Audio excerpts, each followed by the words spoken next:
सच्चा सहारा। एक समय की बात है। एक राजा अपने नगर का भ्रमण कर रहे थे। रास्ते में उन्होंने एक छोटे से बालक को देखा। वह बालक मिट्टी के छोटे छोटे खिलौने बना रहा था। फिर वो हर खिलौने को अपने कान के पास ले जाकर कुछ पूछता और अगले ही क्षण उसे तोड़कर फिर मिट्टी में मिला देता।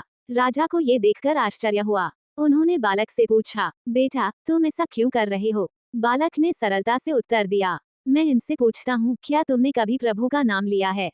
अगर उत्तर नहीं मिलता तो मैं इन्हें मिट्टी में मिला देता हूँ। राजा बालक की बात सुनकर सोच में पड़ गए। इतनी छोटी आयु में इतना गहरा ज्ञान। राजा ने बालक से कहा, क्या तुम मेरे साथ राजमहल में रहोगे? बालक मुस्कुराया और बोला, मैं अवश्य रहूंगा, पर मेरी 4 शर्तें हैं। पहली, जब मैं विश्राम करूं तब आपको जागते रहना होगा। दूसरी, जब मैं भोजन करूं तब आपको भूखा रहना होगा। तीसरी, जब मैं वस्त्र पहनूं तब आपको बिना वस्त्र के रहना होगा। और चौथी, जब मैं संकट में पड़ूं तो आपको अपने सभी कार्य छोड़कर तुरंत मेरे पास आना होगा। राजा ने ये सुनकर कहा, ये सब तो असंभव है। तब बालक गंभीर होकर बोला, राजन, फिर मैं उस परमात्मा का सहारा छोड़कर आपका सहारा क्यों स्वीकार करूं?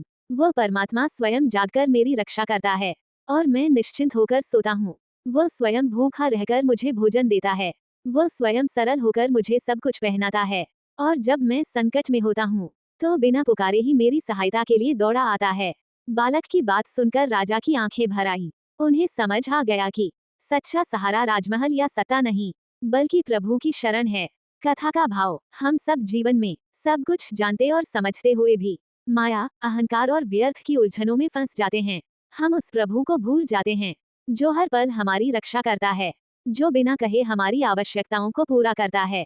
जब हम सच्चे मन से प्रभु का स्मरण करते हैं तो जीवन का हर भय अपने आप दूर हो जाता है। प्रभु पर विश्वासी जीवन का सच्चा सहारा है।